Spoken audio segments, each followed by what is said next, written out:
Olá, amigos. Na aula de hoje, nós vamos tratar de um assunto referente à rede função de base radial.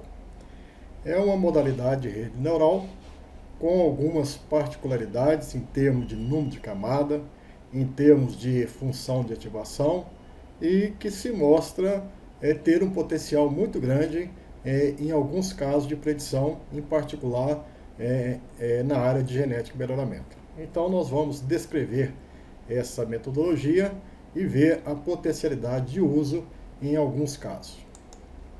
Pois bem, vamos iniciar dizendo que a arquitetura é do tipo feed-forward com uma camada de entrada, como todas as redes neurais. E ela tem uma única camada oculta ou camada intermediária. Então essa já começa a ser uma grande diferença. Ela, ao contrário do percepto multicamada, que admite uma ou mais camadas intermediárias, a rede de base radial permite apenas uma única camada intermediária. Uma segunda característica é que a arquitetura e topologia de uma rede função de base radial com N entradas é que a função de ativação é uma função gaussiana. Então, ao invés da gente adotar, por exemplo, uma logística, uma tangente hiperbólica, nós vamos adotar uma gaussiana, porque ela tem algumas propriedades que vai nos interessar.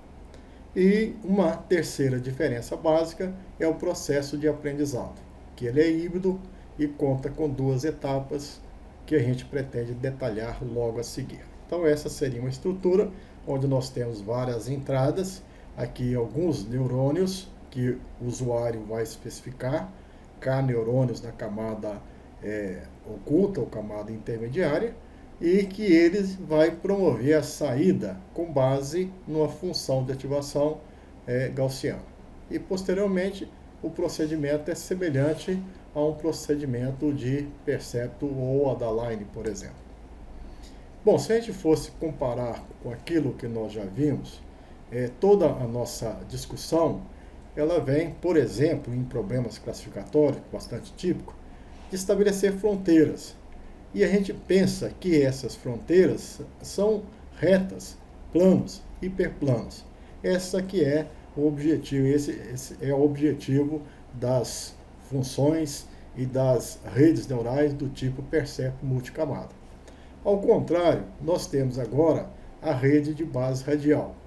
Neste caso, nós consideramos um conjunto de dados e, ao invés de estabelecer fronteiras por meio de retas e planos, nós vamos inicialmente estabelecer cluster e estabelecer grupos. E esses grupos vão envolver indivíduos com o padrão fenotípico, com padrão de entrada semelhante, e posteriormente eles começam a liberar valores que seriam mais altos em função da densidade da gaussiana, se estiver mais próximo do centroide, e valores mais baixos se estiver mais distante dos centroides multivariado em relação às características que você está mensurando. Então, esse um efeito visual onde a gente demonstra que o princípio do percepto multicamada e o princípio da rede de base radial. Aqui nós podemos também relembrar uma classificação dos nossos procedimentos até então vistos relativo à inteligência computacional. Nós já aprendemos alguns procedimentos biométricos em que a aprendizagem é supervisionada, e nós vamos aprender procedimentos de aprendizagem não supervisionada. Nós tivemos a oportunidade de, até então, nas nossas palestras, discutir sobre o percepto, o Adaline, e mais recentemente sobre o percepto multicamadas, aqui representado por MLP ou PMC, e a rede base radial, ela é um intermediário entre a aprendizagem supervisionada e a aprendizagem não supervisionada. A não supervisionada nós teremos a oportunidade de em breve tratar aqui neste canal, onde nós vamos abordar alguns aspectos de rede de Cohone ou mapas auto-organizáveis de Cohone. Então as redes de base radial, elas são meio que híbridas. Tem uma parte em que o aprendizado é não supervisionado e uma segunda etapa em que o aprendizado será supervisionado. Os objetivos de uma rede de base radial eles são idênticos aos objetivos que o percepto multicamada pretende atingir. Ele se destina a resolver problemas de aproximações, você entender os fenômenos que estão dentro daquele conjunto de dados.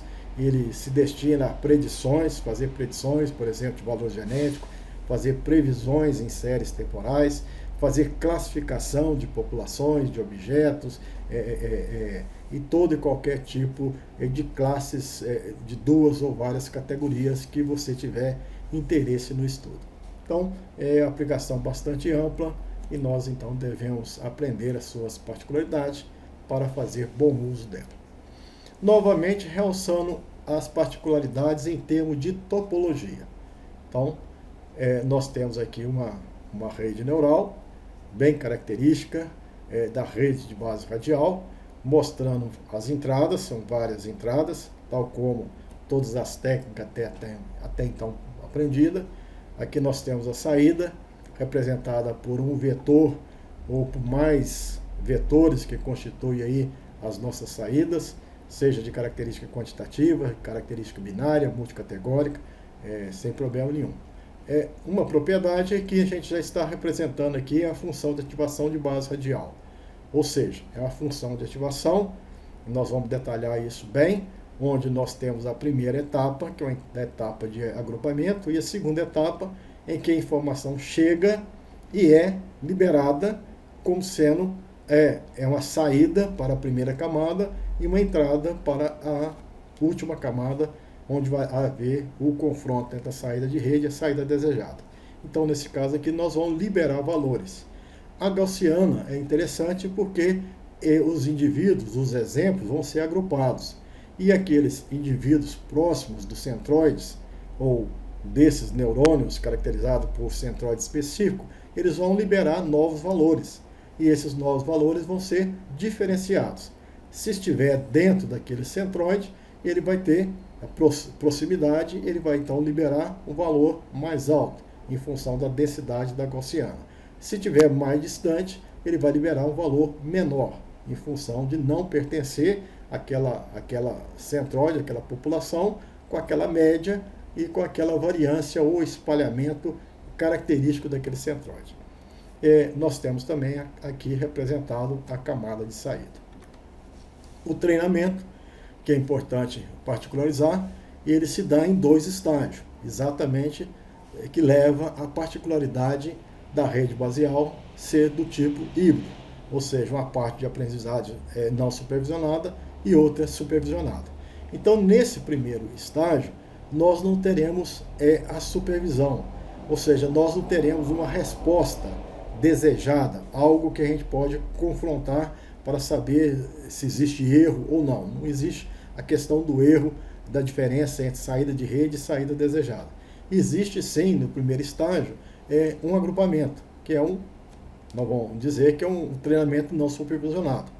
Então nós vamos formar grupos de indivíduos semelhantes, visando então a obtenção de informações para auxiliar a função de base radial.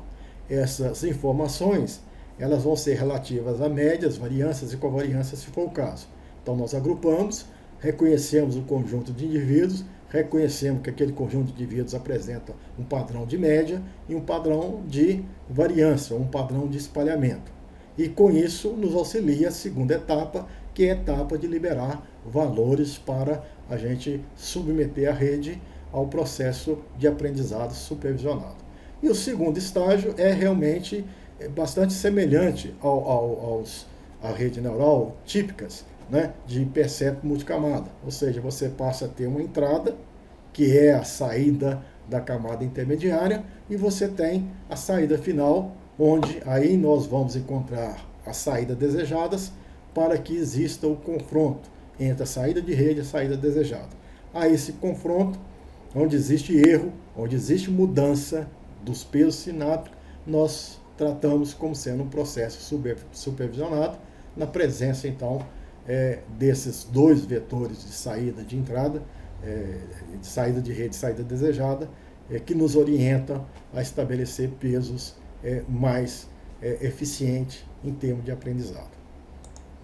Pois bem, então A gente vai aqui tentar ilustrar a nossa topologia, um desenho, e para um melhor esclarecimento, a gente vai dividir o conjunto de informações em duas etapas.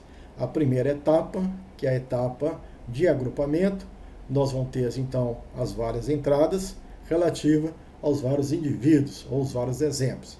O que nós procuramos nessa primeira etapa? Nós procuramos agrupar esses indivíduos em K neurônios, né? Existirá um agrupamento. Nós vamos utilizar aqui uma estratégia, pode ser várias, mas uma estratégia bastante interessante, é a estratégia do agrupamento via K-means ou K-médias, onde nós colocamos K-centroides e dentro de um processo competitivo, esses indivíduos de 1 até N vão se aglomerar em cada um desses centroides. Terminado esse procedimento, que é um procedimento de agrupamento, nós teremos então caracterizado cada um desses centroides. O número de centroide ele é especificado pelo usuário, que corresponde ao número de neurônio da sua camada oculta. Então, nessa primeira etapa, nós identificamos quais são os indivíduos e identificamos as características desse centroide em termos de médias, variâncias e covariância. Na segunda etapa, esses neurônios vão liberar valores. São valores de saída dessa camada que vão constituir os valores de entrada referente ao treinamento supervisionado.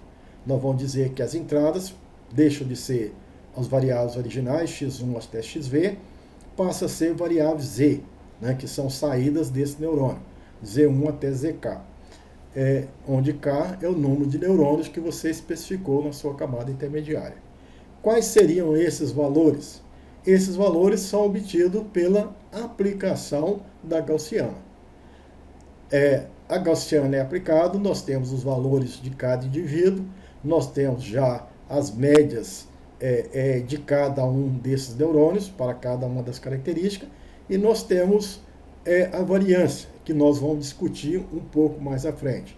Nós poderíamos usar a própria variância daquele centroide, ou especificar, ignorar essa informação de variância, e colocar uma outra informação, que nós vamos chamar de raio ou de espalhamento.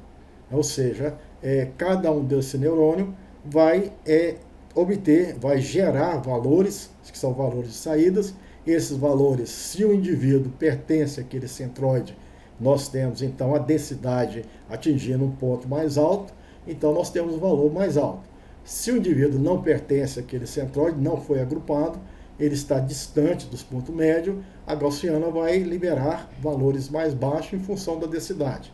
Esses valores vão estar mais próximos ou mais distantes, dependendo da medida do espalhamento. Esse espalhamento pode ser em função da variabilidade ou, como no caso de alguns aplicativos, no caso do MATLAB, por exemplo, ele é especificado pelo usuário como sendo o raio ou o grau de espalhamento das suas informações, que garante aí uma certa dispersão e uma maior potencialidade da técnica em reconhecer padrões dentro daqueles dados disponíveis. Pois bem, então nós precisamos, nesse momento, abrir um parêntese para especificar como que se faz um agrupamento, que seria uma das etapas principais naqueles nossos 2 estágios para treinar a nossa rede base radial. Então, o agrupamento ele pode ser feito de várias maneiras, e uma das maneiras é a utilização do método K-médias. É um método de conhecimento amplo na área de multivariada, na área de cluster, e que nós vamos então incorporar essa técnica dentro da rede base radial. Então, vamos apenas relembrar algumas particularidades e para a gente entender a sua aplicação dentro da rede neural. A K-means é um algoritmo de agrupamento interativo que classifica indivíduos em um dos K grupos pré-estabelecidos. Então, esse K grupo é o usuário que estabelece. Ele vai ser denominado, dentro do contexto de rede neural, por neurônio. Então, corresponde ao número de neurônio da sua camada intermediária, que nesse caso é a camada única. Você vai especificar, obviamente, que você poderá ter algum critério ou poderá fazer uma simulação, o computador poderá testar simultaneamente 2 neurônios, 3, 4, 10, 20, 5, 50, 1000 e assim por diante. E a função de classificação, neste caso, pode ser várias, né? Uma delas é a distância para você agrupar do indivíduo aquela informação da coordenada do centroide, né? Então, essa que vai ser como o indivíduo pertence ao centroide 1, ao centroide 2, ao centroide 3. Então, nós precisamos calcular a distância daquele indivíduo até a coordenada do centroide. A coordenada do centroide pode ser dado aleatoriamente ou pode assumir um valor, né, de um indivíduo tomado ao acaso daqueles N indivíduos que você tem. Não há problema nenhum. Posteriormente, essa determinação ela vai se acomodar e o centroide vai ganhar uma coordenada própria à medida que vai agrupando aqueles indivíduos. A função de custo para estabelecer, então, o melhor agrupamento é a minimização da soma de todas as distâncias euclidianas estabelecida entre o indivíduo até o centroide, segundo o critério de μ². Então, essa função de custo, nós temos a informação do indivíduo, tá certo? Indivíduo I, o centroide K, né, em relação às várias características, de 1 até P característica. Então, D é o quadrado da distância euclidiana entre o indivíduo I e o centroide K, o valor de X é o valor das entradas do indivíduo I, ou do exemplo I, em relação a J variável, J variando de uma TP, e C é o valor atribuído ao centroide, né, a informação do centroide, que no final do agrupamento ele vai ter, então, o valor final que caracteriza a média daquele centroide. Como vai agrupar vários indivíduos, além da média, nós teremos informações de variâncias. Como é multivariado, podemos também ter informações de covariâncias. Então, veja, nós começamos o procedimento com várias entradas, x1, x2 até xp, os indivíduos com essas várias informações, e aí nós estabelecemos uma certa quantidade K de centroide. Pode ser 1, 2, 3, até vários centroides, e você vai ter que estabelecer uma quantidade ótima para ter uma rede que te atenda. A rede que te atenda é aquela que tem um R2 maior, aquela que tem uma taxa de erro menor, tem um erro quadrático menor. Existe critério que você vai estabelecer e você vai, então, identificar qual seria o número de neurônio, o número de centroide, que melhor te proporciona uma rede, principalmente tendo como objetivo a maior proximidade entre o valor desejado e a saída de rede. Então, esses centroides 1 até K vai ter valores, né? Assim como esses indivíduos têm, por exemplo, altura 1,70 m, floração 80 dias, produção 1.500 kg. Então, esse centroide vai ter que assumir valores iniciais, C1, C2 até CP. Pode ser valores ao acaso, ou você pode apenas transcrever valores de um determinado indivíduo para seu centroide 1, valor de outro indivíduo para seu centroide 2, assim por diante. O procedimento tem que iniciar. Pode iniciar com qualquer valor. Posteriormente, serão esses centroides que vão mudar. É inicialmente um valor arbitrário, mas uma vez que ele ganhar o indivíduo 1 e 2, essas informações vão representar a média do indivíduo 1 e 2. Se esse centroide ganhou o indivíduo 10 e 20, esse valor vai ser representado pela a média do indivíduo 10, dos indivíduos 10 e 20. Então é assim que funciona. Bom, algoritmo. Vamos repassar essas informações que nós já comentamos. Então, primeiro, determinar o número K, ou seja, o número de grupos nos quais o indivíduo deve ser alocado. K corresponde ao número de neurônio. Inicializar os K centroides aleatoriamente. Então, eles de início têm que ter valores. O centroide K pode assumir um conjunto de dados de um determinado indivíduo tomado ao acaso de um conjunto original. Então, esses valores que C1 inicialmente, ou pode ser aleatório, pode assumir aqui um valor do indivíduo. Calcular a distância. Nós vamos calcular a distância de cada indivíduo em relação a cada centroide. E alocar esse indivíduo naquele centroide que a distância é menor entre todas as distâncias obtidas. Então eu começo a questionar. esse indivíduo 1, ele deve pertencer ao centroide 1, ao 2, ao K. Então, calcula a distância do indivíduo 1 até o centroide 1, distância do indivíduo 1 até o centroide 2, e assim vai. Quando eu achar a menor distância, eu digo que esse indivíduo pertence àquele particular centroide.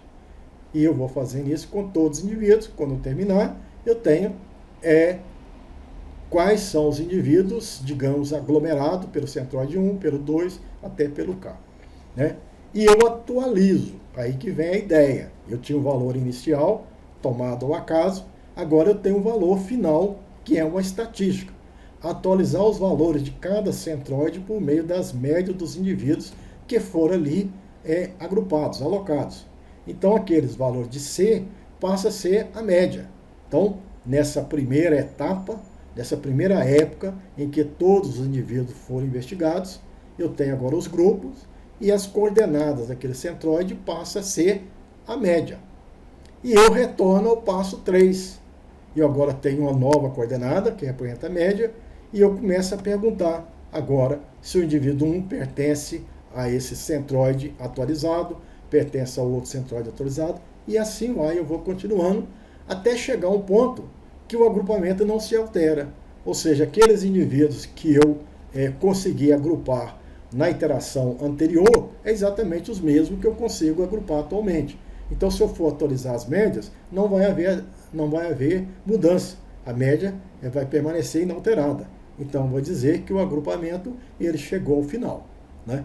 Então, eu vou chegar ao final com esses centroides, com os indivíduos identificados e com as médias e variâncias aqui dentro de cada centroide 1, centroide 2 até o centroide K. Então, esse é o algoritmo Caminhs. A gente tem aqui algumas ilustrações, né? Apenas para dizer que a gente começa com alguns dados. Aqui nós temos esses pontos aqui azuis claro.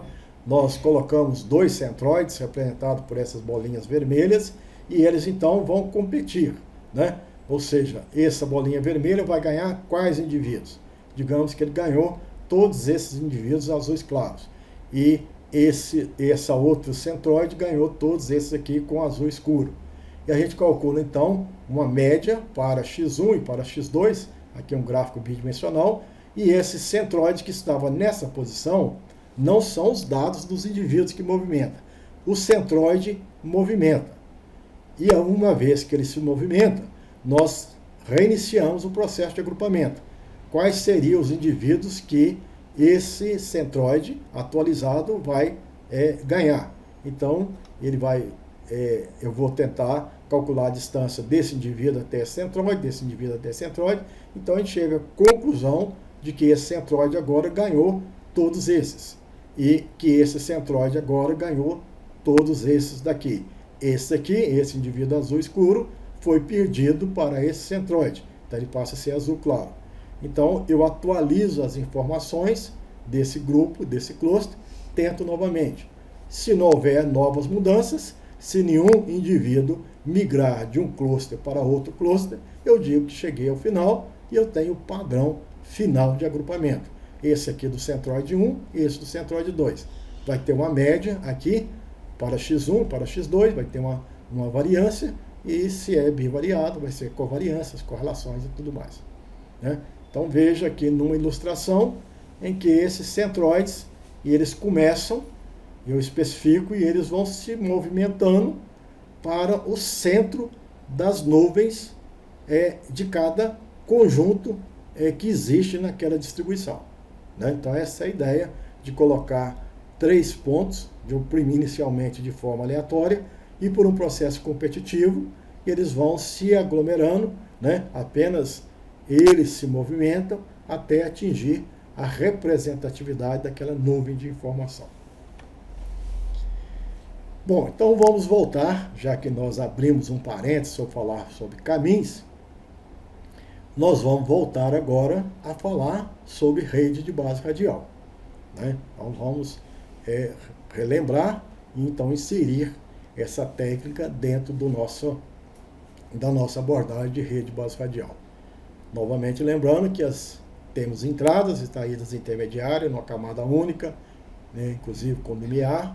Essa seria uma topologia básica, né, entre x1, x2 até xn, e aqui por um agrupamento de indivíduos, e posteriormente, com a aplicação da gaussiana, eu vou ter saídas, né, dessa camada que vai ser representado por Z1, Z2 até ZK.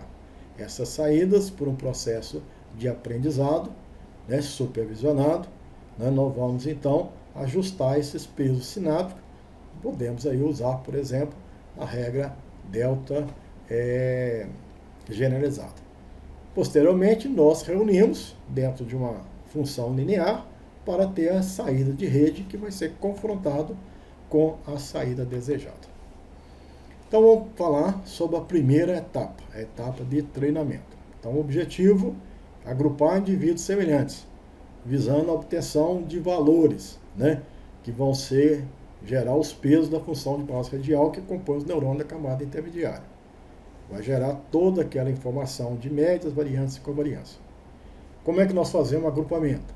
Uma estratégia é usar o método Caminhos, que tem por objetivo particionar os indivíduos em K grupos, minimizando a distância dos elementos aos centroides de cada um dos conjuntos. O número de grupos corresponde ao número de neurônio que você gostaria de usar na sua camada intermediária, que vai compor a camada intermediária e pode ser definido com base na sua experiência, tomando como base resultados prévios de análise de agrupamento, ou por meio de técnica hierárquica, ou por uso de validação cruzada, alguma informação você tem, ou simplesmente por tentativa.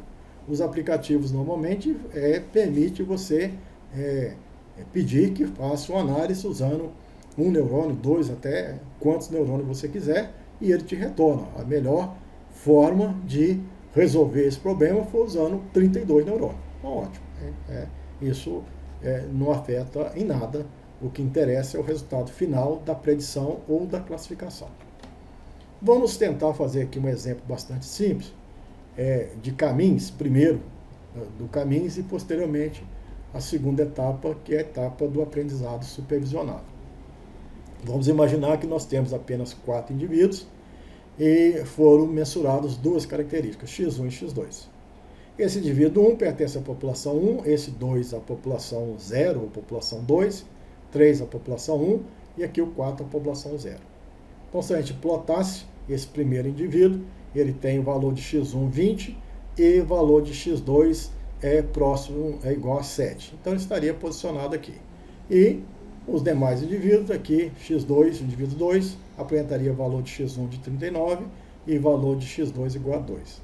Então, nós percebemos que aqui nós temos essas bolinhas vermelhas, são indivíduos de uma população, são indivíduos de outra população. Mas o computador tem que ter uma biometria, uma estatística que permita fazer o agrupamento de forma eficiente. Nós, visualmente, aqui é um problema bivariado, é fácil dizer que temos 2 grupos, mas o computador tem que ter um algoritmo que permita identificar quantos grupos e quais os indivíduos pertencem a esse grupo.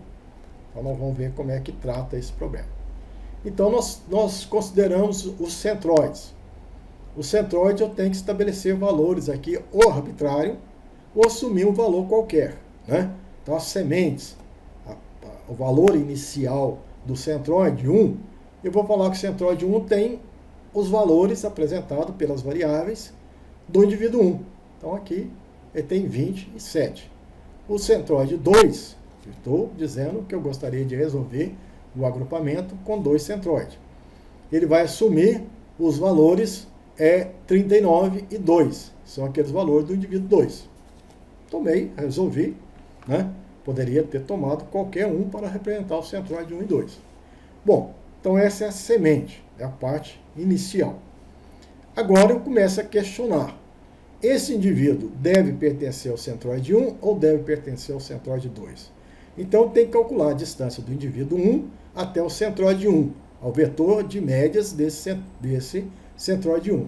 E calcular a distância do indivíduo 1 até o centroide 2. Então esse cálculo está sendo feito aqui. Quadrado da distância do indivíduo 1 com a informação x1 até a média, o vetor de média, do centroide 1. Aqui, do indivíduo com o vetor de observação x1 até o centroide com vetor de médias igual a M2. A gente percebe que essa distância foi menor, foi igual a zero, em relação ao centroide 1, e foi 386 em relação ao centroide 2. Então, esse indivíduo 1 foi, digamos, capturado, aglomerado em relação ao centroide 1. Esse indivíduo 2, eu faço a mesma coisa, concluo que ele foi alocado no centroide 2. Esse indivíduo 3, em relação à distância do centroide 1, que é 13, em relação à distância ao centroide 2, que é 505, ele deve ser alocado no centroide 1. O indivíduo 4 tem distância em relação ao centroide 1, 289, em relação ao centroide 2, 17, ele é alocado no centroide 2.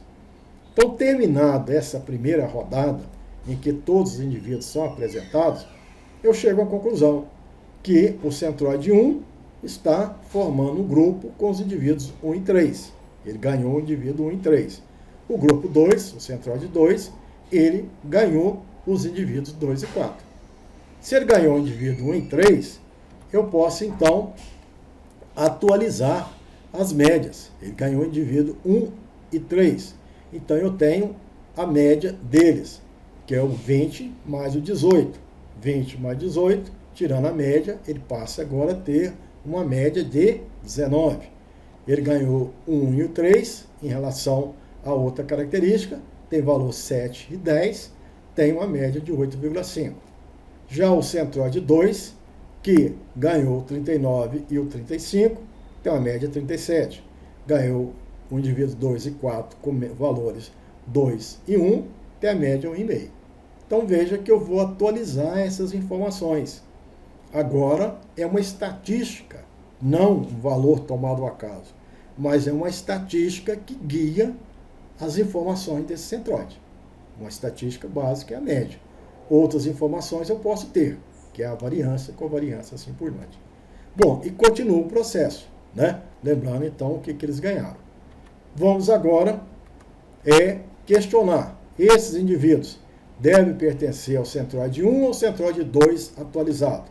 Então eu vou perguntar se o indivíduo 1, agora, nessa nova etapa, as médias são definidas, temos então a distância do indivíduo 1, com a informação dele, a média atualizada do centroide 1, e a distância do indivíduo 1 ao média atualizado do centroide 2. Então verifico aqui que o menor valor é 4,25.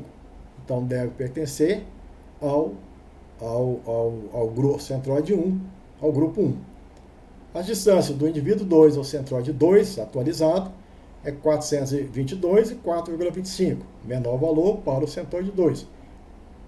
Então ele pertence ao centroide 2. O indivíduo 3 também faço o cálculo, o indivíduo 4 faço o cálculo, e eu chego de novo à conclusão que o grupo 1 ganhou o indivíduo 1 e 3, e o grupo 2 ganhou o indivíduo 2 e 4. Né? Então veja, não houve alteração. Nessa nova rodada, a rodada anterior, o grupo 1 tinha o indivíduo 1 e 3, o 2 e o 4. Com a atualização, o grupo 1 permanece com 1 e 3 e o 2 com 2 e 4.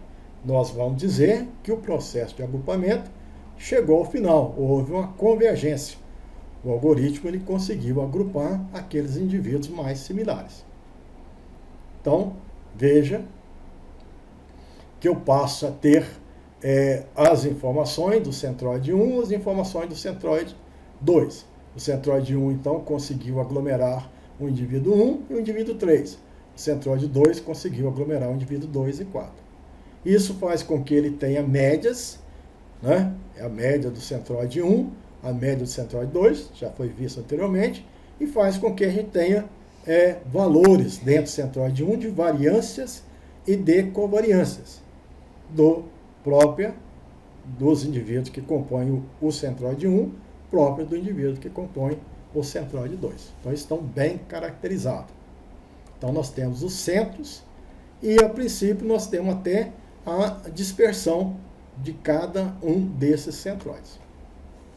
Né? Os algoritmos, esse algoritmo de convergência, ele conduz, então, a um procedimento de identificação, aqui estaria errado, que aqui é C1 e aqui também C1, de indivíduos que pertencem ao centroide 1, indivíduos que pertencem ao centroide 2, e nós temos então essas médias e as matrizes de variância e covariância. Então, na convergência, o produto final é a informação da média, a informação da variância, que posteriormente nós vamos ver que inclusive ela é dispensável. Nós vamos optar por uma outra informação que o usuário poderá descrever, né? E nós temos quais são os indivíduos que pertencem a cada um dos centróides. Então, aqui mostra perfeitamente um exemplo em que quatro centróides estão disputando cada um desses indivíduos, e eles estão sendo atualizados de forma a melhor representar aquela nuvem de dados. Então a gente podemos partir aqui nesse caso foi especificado 4 pontos, e eles então vão competir, e no final eles vão se posicionar, e a gente vai entender quais indivíduos estariam dentro de cada grupo, qual a média, qual a variância, assim por diante.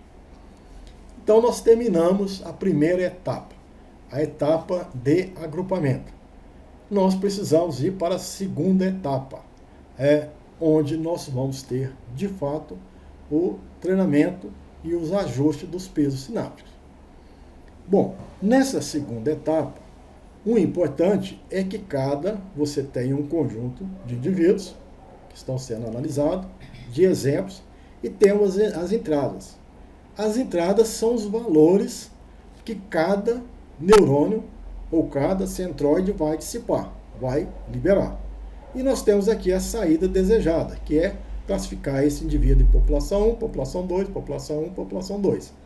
Então nós precisamos apenas ter valores de cada um desses indivíduos, não em relação às variáveis originais, mas em relação aos centroides. Que nesse caso, coincidentemente, o número de centroides é igual ao número de variáveis. Mas você pode ter algumas variáveis e mais centroides, sem problema nenhum, ou o contrário. Pois bem, então nós precisamos liberar valores. Nós vamos, aqui os valores mantêm até certa coerência, mas nós vamos liberar aqui valores altos e valores baixos. Os valores altos são valores, por exemplo aqui, se esse indivíduo 1 pertence ao centroide 1, ele vai liberar valor alto. O indivíduo 3 pertence ao centroide 1, ele vai liberar valor alto, aqui vai liberar valor baixo. Quem vai fazer esses valores altos e baixos, esses valores aqui são ao acaso, são mensurações. Aqui são valores organizados. A gaussiana vai me dar essa propriedade de colocar valores mais altos para aqueles que têm um padrão de agrupamento maior do que outros. E vai colocar valores próximos de zero, né, representando a densidade de valores mais distantes aos centroides. E nós vamos ter que definir aí uma dispersão. Nós temos uma variância, mas nós podemos definir um espalhamento que é exatamente aquela fronteira, né? Nós podemos mexer naquela fronteira de tal maneira que a gaussiana pegue um conjunto de dados mais apropriado. Essa fronteira vai depender. Se as populações forem muito diferenciadas, né, pode ser que eu tenha uma fronteira, um espalhamento maior. Bloco 1, bloco 2, bloco 3, pega todo mundo de uma vez só, resolve o problema. Se tiver muitos dados e pouco diferenciado, talvez o espalhamento seja por detalhe. Pego alguns indivíduos aqui e outros indivíduos lá, então esse espalhamento seria interessante que eu testasse vários deles para ver a eficiência da rede. Então, eu preciso liberar um valor. O valor que é liberado a partir dessa informação esse é papel de uma função de ativação. Então, a função de ativação vai liberar esses valores. E a função de ativação é uma gaussiana, né?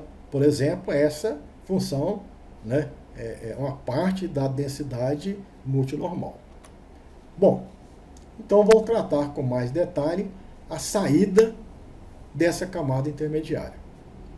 Então é utilizado o núcleo kernel da função densidade de probabilidade de uma distribuição normal multivariada, que é esse aqui. Ou pelo menos então vão faz lembrar essa estrutura.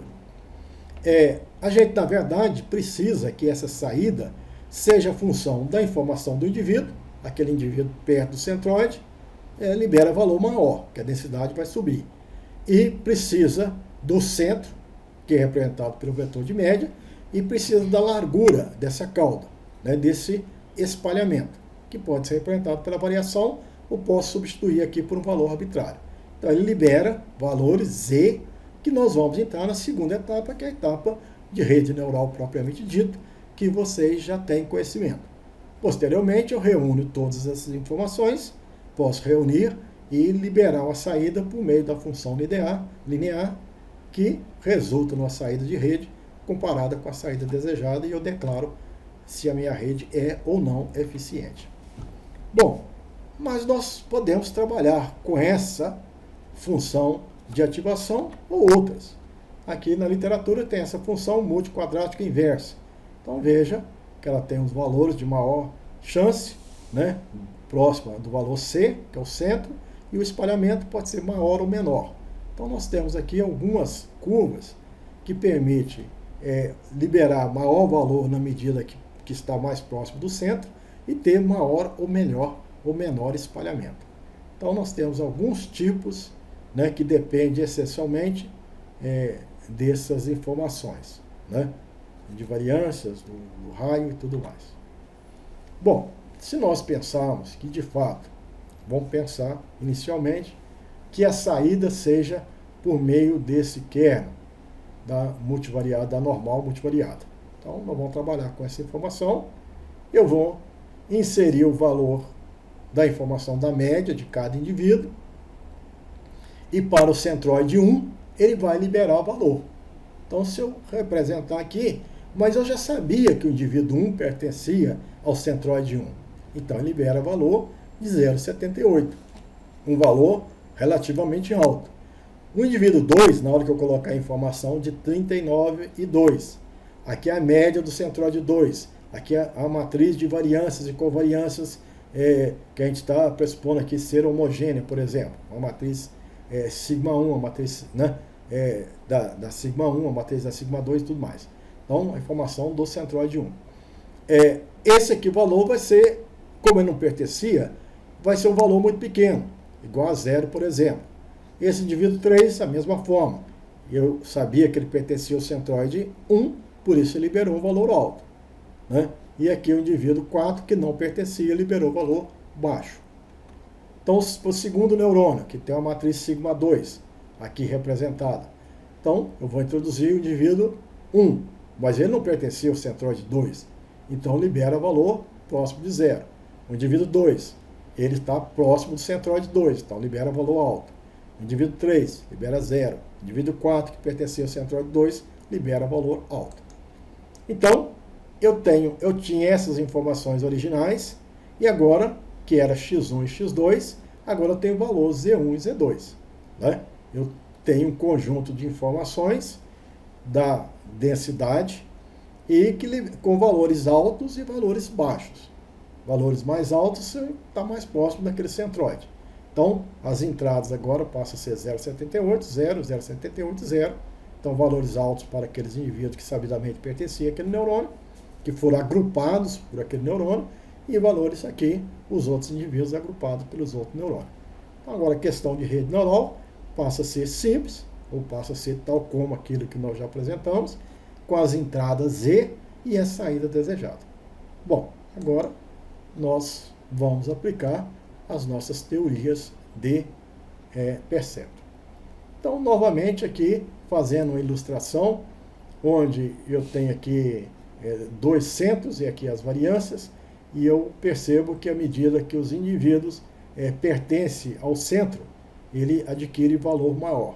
À medida que os indivíduos não pertencem àquele centro, eles vão liberando valor menor. Pode ter um espalhamento maior ou pode ter um espalhamento menor, né? Então, o grau de espalhamento vai depender do valor que eu especificar. Esse raio ou espalhamento, nós então vimos que ele foi utilizado anteriormente com base nesse núcleo, ou apenas no núcleo da gaussiana. Você vai pensar que univariado, eu não preciso de algumas informações, né?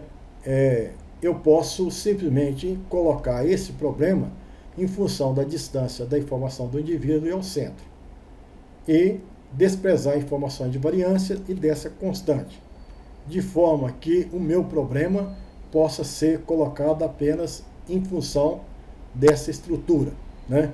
Uma E elevado a menos beta, e esse beta aqui passa a ser aquilo que alguns aplicativos, como o caso do MATLAB, assumem como sendo raio ou espalhamento. É um parâmetro que o usuário pode especificar. É um parâmetro que varia, às vezes você tem que especificar de maior que 0 até 1, ou acima de 1 até valores que você achar que é apropriado. Então é um dos parâmetros que a gente ajusta dentro do nosso procedimento. Então são duas informações que o usuário deve fornecer: o número de neurônios e o grau de espalhamento. Então esse grau de espalhamento vai proporcionar informações das variáveis E mais distantes, mais espalhadas ou mais concentradas. Quando que você quer mais espalhado, mais concentrado? Vai depender do seu conjunto de dados. Se o seu conjunto de dados são populações bem diferenciadas, a população A distante da população B, distante da população C, então você joga um centroide e um espalhamento grande, e ele pega todo mundo da população A, da B e C, e rapidamente resolve o seu problema rápido e eficiente. Agora, se as populações elas são bem próximas, de forma que você precisa suavemente estabelecer a fronteira de separação da população 1 para a população 2, talvez você precise de vários neurônios, e cada neurônio com espalhamento menor, para não ocupar a população vizinha da população A, invadindo a população B. Então é uma questão que você pode ajustar no seu computador. Não é tão complicado, mas requer que você seja um cientista de dados atento ao processamento que está sendo realizado. Então, de fato, nós temos uma saída final. Depois de Z, nós procuramos, então, o aprendizado para se ter uma saída final. Essa saída final é uma saída linear aplicada em cima dessa estrutura. Ou seja, a gaussiana, em cima das informações, libera os valores de Z, que são multiplicados pelos pesos sinápticos, né? E aí o número de peso é dado pela quantidade de neurônio que você especificou, representado por Q ou K, que é o número de grupos de caminhos, né? Mais o viés multiplicado pela incidência, pode ser igual a 1, menos 1, vai depender, e aqui, isso aqui é arbitrário, e você então tem a saída linear para a saída de rede, e confrontada aqui posteriormente com a saída desejada. Então, a gente vamos pensar aqui nas suas entradas, né? O valor das entradas, Z1, a função aplicado naqueles indivíduos para do centroide 1, então ao invés de sair X1, X2, está saindo Z1 e Z2. Posteriormente, nós temos então, vamos denominar isso aqui de Z1 e Z2, e temos também o Z0, ou X0, do jeito que você desejar, né? Aqui X0 ou Z0, né? E você vai especificar da forma que você preferir. Bom, e aí nós precisamos fazer da forma que nós já sabemos. Atribuímos inicialmente pesos para W0, W1 e W2, correspondente aqui o peso de ponderação da entrada, da outra entrada Z1, da entrada Z2. Nós vamos aplicar essa porta do limiar, né, esse produto, incluindo aqui o X0, e temos o valor 0,89. Podemos aqui aplicar uma função, né, de classificação. Se for maior que 0, retorna o valor igual a 1. Se for menor que 0, retorna o valor igual a 0. Então, nesse caso, aplicado o indivíduo 1, com esses pesos, aqui deu 0,89, 0,18, retornou 1, aqui 0,89 retorna 1, aqui 0,189, 188 retorna 1. Então, com essas entradas, aqui a saída desejada, que era 1010, retornou 1111. Então, existe erro. Se existe erro, nós precisamos, então, ajustar esses pesos. E aqueles pesos que nós atribuímos não são pesos adequados, precisam ser corrigidos. Nós vamos corrigir usando a regra delta, né? Para usar a regra delta, nós vamos multiplicar esse vetor de erro pelas informações de entrada, que agora são Z, e admitir uma taxa de aprendizado, que nesse caso vale 0,1. Então, aplicando aqui a regra delta, nós temos esses pesos atualizados. É o peso original e eu vou somar ou subtrair, né, um valor função desse produto interno entre o vetor de erro e o vetor de informações das entradas. Então, tem aqui a correção, os pesos corrigidos, que vão ser utilizados na segunda época. Teste no indivíduo 1, deu 0,69, maior que 1, maior que 0, dá o valor 1, aqui menor que 0, 0, aqui maior que 0, 1, aqui menor que 0, 0. Então, nessa segunda iteração, eu tenho a saída desejada e percebo que a saída de rede, né, é de fato igual à saída desejada, e eu vou concluir que a minha rede foi estabelecida.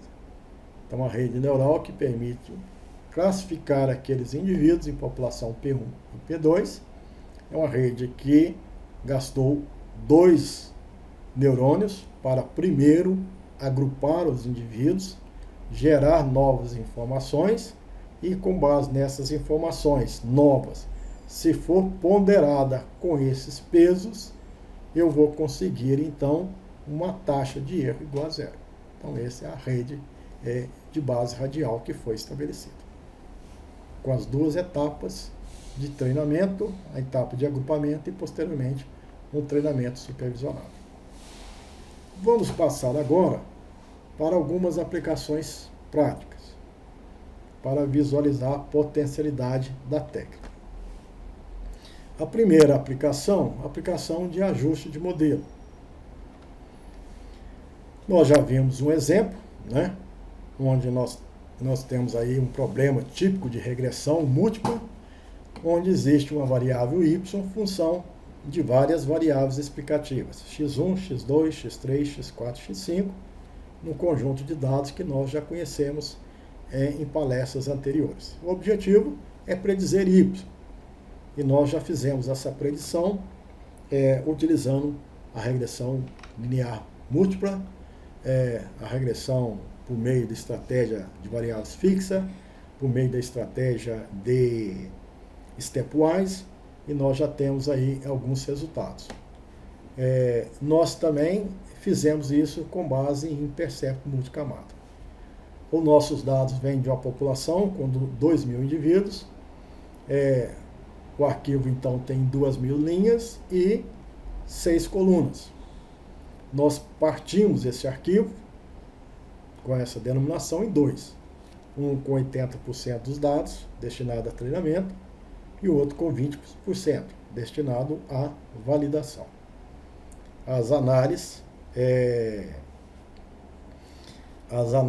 até então realizadas foi análise por regressão múltipla, com R2 de 37,97 e uma análise por meio de percepto multicamada, desculpa, aqui é um erro, percepto multicamada, gerando então o R2 de treinamento igual a 100%, não só no treinamento, como também na validação. Então, nós já vimos a grande eficiência do percepto multicamada. Nós agora vamos ver a eficiência da rede base radial. Nós vamos usar aqui um pacote que está disponível no MATLAB, é o NeoRB. Ele tem como entrada o valor do arquivo de entrada, né, a saída desejada, você especifica os parâmetros, você especifica aqui um erro quadrático que você deseja, né? É interessante especificar esse valor. não pode ser muito baixo para evitar overfit, que a rede vai decorar os seus valores, e tem que ser um valor que tem que ser dosado. Aqui é o raio ou espalhamento, é aquele que você especifica a ser utilizado como sendo a cauda da gaussiana, né? O valor que você pode variar e achar aquele que fosse o mais adequado para você. Aqui nós temos o número de neurônios da sua camada única, camada intermediária, e aqui é apenas uma questão de estética, são os resultados que estão aparecendo na sua tela durante o processamento, né? Então nós vamos, o número de neurônio que será apresentado. Você pode deixar o default ou especificar, é questão de estética e não de parâmetro de ajuste. Para esse caso específico, né, que nós rodamos a análise, a gente especificou um erro objetivo de e quadrado igual a zero e um raio. Nós tentamos várias opções e posteriormente nós tentamos de 2 até 5. E ele variando de 0,5 e 0,5. Então ele fez o primeiro teste com 2, o segundo com 2,5, 3, 3,5, 4, 4,5 até 5. E ele testou neurônios de 10 até 20, variando de 2 em 2. Então testou 10, né, 12, 14 até 20. Então você tem a quantidade de neurônio e a quantidade de raios. Ele faz esse produto e testa aí, digamos, você tem aqui de 10 até 20, 10, 12, 14, 16, 18 e 20. Você tem 6 opções. E lá 2, 2,5, 3, 3,5, 4, 4,5, 5. Você tem 7 análises. Então ele faz 42 tentativas para te dar um resultado. Nesse caso ele te devolve, olha, o raio ótimo foi de 3,5. Se você quiser testar um refinamento, você pode mandar testar de 3,4 a 3,6, variando de 0,01. Então você pode fazer um ajuste mais fino para tentar aumentar a eficiência. O número de neurônio, 14. Mas ele não testou o 13, não testou o 15. Você mandou de 2 em 2, então ele testou o 2, o 10, o 12, o 14, o 16. Não foi feito o teste com 13 e nem com 15. Né? Então essa análise, do jeito que eu pedi, e também o erro igual a zero, ela proporcionou esse resultado. 72 de treinamento, 93 de validação. É um resultado que é melhor do que a regressão múltipla, mas não foi melhor do que a Percepto multicamada. Mas cabe a você fazer outras tentativas, em outras situações. Nesse caso aqui de regressão, pode ser que os problemas não seja necessariamente gaussiano, seja problema de captar informações lineares e não lineares, interações de efeito, e que a Percepto multicamada é uma técnica bastante eficiente. E nesse caso, é apenas mais uma função gaussiana com a limitação de trabalhar com uma única camada oculta. Essa limitação não existe em Percepto multicamadas. Então é um resultado, né, coerente, porque nesse caso também apontou, como já tinha visto anteriormente, a variável x1 como sendo a mais importante, porque uma vez que ela é perturbada no sentido de você atribuir valor zero ou você fazer a casualização de x1, ela provoca impacto, ela reduz o R2, ela aumenta o erro quadrático. Então, quando você perturba uma variável e ela causa uma perda de eficiência, perder eficiência significa reduzir R2, perder eficiência significa aumentar erro quadrático. Então, uma vez que a variável é perturbada e ela provoca, então, perda de eficiência, é porque ela é importante. Se ela for perturbada e nada acontece com a sua rede, significa que ela não é importante. Ela é dispensável, ou ela pouco contribui para a eficiência da sua rede. Bom, uma aplicação 2 é uma aplicação em problemas classificatórios. É também um exemplo já considerado aqui. Nós tratamos de um conjunto de dados, lá na população.dat, que tinha cerca de 2.000 indivíduos, e esses 2.000 indivíduos estavam alocados em 4 populações. Cada uma das populações estava ali representada por 500 indivíduos. Eles foram mensurados em relação a 5 variáveis, dispostas então nesse arquivo que tem 1, 2, 3, 4, 5 colunas, mais a coluna adicional que descreve a população. Então, o nosso problema naquela época era estabelecer uma função discriminante, uma rede, uma topologia de rede, que permite realçar as diferenças entre essas populações, se é que existe, e que permite no futuro que indivíduos desconhecidos, além desses 2.000, eu possa ter um critério de classificação, mesmo que eu não conheça a que população pertence, com essas variáveis eu poderia ter uma indicação da rede ou da função discriminante que pertence à população 1, 2, 3 ou 4. Bom, então nós já vimos esses processamentos. E nós também podemos fazer essa análise por meio da rede base radial. É a mesma ideia. Nós temos aqui as 5 entradas. Nós podemos usar uma camada intermediária com um certo número de neurônio.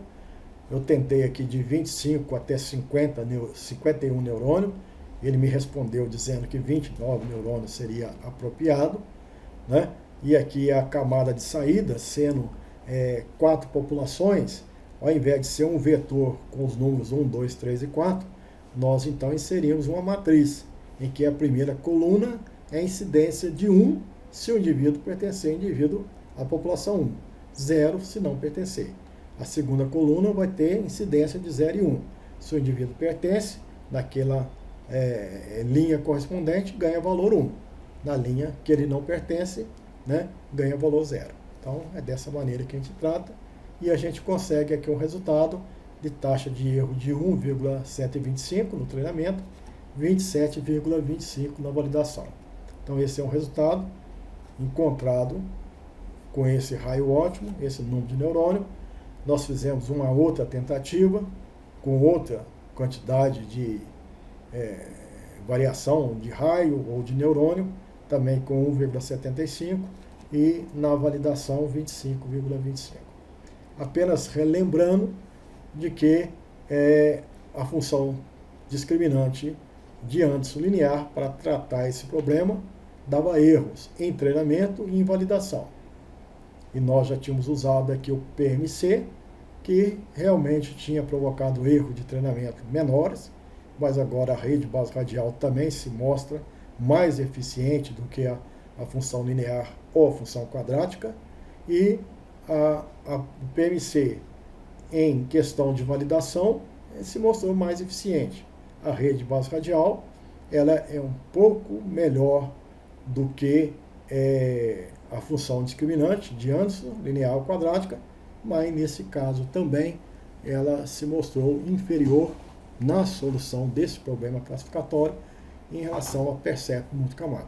Mas é uma alternativa que deve ser sempre investigada para se obter soluções. Nós também consideramos anteriormente um exemplo de aplicação na predição de valor genético. Então, nesse caso, nós tínhamos a população F2, algumas características, nós tratamos aqui 3 características do arquivo, que sabidamente apresentava dominância completa, um modelo em que supostamente tinha epistasia, interação entre alguns pares de locos, e herdabilidade de 30%, 50% e 80%. Né? Um arquivo em que ele foi dividido em 2, em um dos arquivos de treinamento temos 1.600 indivíduos, 9 características, sendo utilizadas apenas as 3 últimas. E um arquivo de marcador molecular, nesse caso é o marcador codominante, codificado como 2, 1 e 0, ou codificado para menos 1, 0 e 1, representando aí 80% das informações. O arquivo de validação, 20%, 400 informação fenotípica, informações fenotípicas, 400 informações moleculares. Então, nós, no procedimento, tipo de seleção genômica ampla, nós então usamos várias técnicas de predição. Né? Essas características eram sabidamente controladas por 40, cerca de vários locos, 4 locos em 32 locos, em cada um de 8 grupos de ligação, dentro de um mapa previamente conhecido. Né? Esse mapa em que os marcadores pertenciam em 10 grupos de ligação, mas apenas 8 desses 10 tinham locos controladores. Foram empregadas várias técnicas, né? E essas técnicas, para ser comparadas, foram então utilizadas, né? Para a característica 7, 8 e 9, a técnica de RR-Bloop obteve valores de 19% de R2 de validação, 25% e 44%. Nós vimos o potencial do percepto multicamada, que praticamente proporcionou o mesmo resultado, né? Aqui 19% e 20%, bastante semelhante, 25% e 24% por uma característica de uma estabilidade mais intermediária, 44% e 57%, valores muito próximos entre percepto multicamada e RR-Bloop. Nesse caso aqui, RR-Bloop, foi utilizada apenas a matriz de incidência de dose alérica, ou seja, 2, 1 e 0, menos 1, 0 e 1, dependendo da codificação. E o percepto multicamada, algumas topologias que já foram apresentadas anteriormente. Então esse é o resultado encontrado. No caso da solução de rede base radial, nós tentamos encontrar resultados que poderia ser apropriado em algumas tentativas de especificar erro quadrático de 0, raio. Esse raio que nós estamos apresentando, nós fizemos outras sondagens. O que nos pareceu mais apropriado, vocês podem estar perguntando por que ele testou de 12 a 16, de meio. Isso aqui já é um refinamento. Certamente eu testei de 1 até, ou 0,1 até 30. E a gente, para um processamento mais rápido, a gente vai fechando as nossas possibilidades. Ele vai liberando resultados, onde o número de neurônio ótimo. Então eu testei aqui de 15 a 21, no passo 2. Ele responde que a melhor topologia é aquela que tem 17. Né? E o raio eu mandei testar de 12 até 16, variando de meio e meio. O raio ótimo, nessa circunstância, esse espalhamento, foi de 15. Então, para essa variável, eu tive esse R2 de treinamento e esse R2 de validação. Para outra variável, com essa especificação nas topologias, a gente conseguiu 38 e 30, com raio 12. Aqui, para a variável V9, conseguimos 56 e 54. A gente conclui que, né, aqui comparando RR-Bloop com RBF e PMC, a gente verifica que a rede base radial para essa variável, V7, ela foi ligeiramente superior. 23% na validação, em contraste com os 20% do RR-Bloop e o PMC. Aqui também, 31%, né, um pouco, cerca de 6% a mais do que as técnicas alternativas. Aqui a RBF com 54%, quase que 10% a mais do que as técnicas alternativas. Então a gente verifica que é uma rede que, em relação ao RR-Bloop e o PMC, a gente tem uma alternativa bastante interessante. Será que isso é suficiente?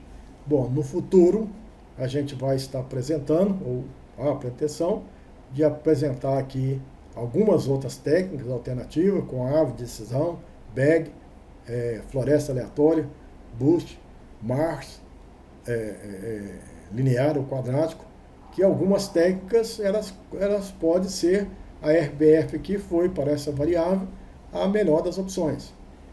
Para essa outra variável nós temos a RBF dando um resultado próximo ao BAG, próximo, né, a família de árvore de decisão, floresta aleatória e BOOST, com um valor ligeiramente superior. E com relação a V9, nós temos técnicas da família de árvore de decisão, como o BAG, a floresta aleatória e o BOOST, se mostrando superior. Então, nós apenas estamos apresentando um caso da o uso daquela técnica, não queremos de forma alguma generalizar que aquela técnica tem um grande potencial, ou ela tem um grande defeito.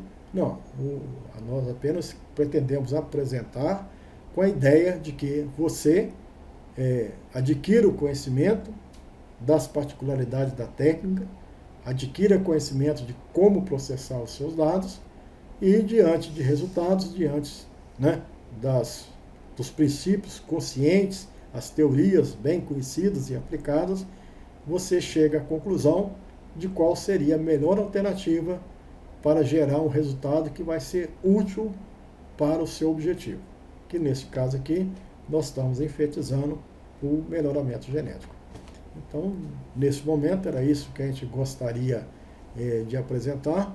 Convidamos a todos a nos visitar nos endereços, a participar do nosso canal do YouTube, e é sempre uma satisfação conversar com vocês.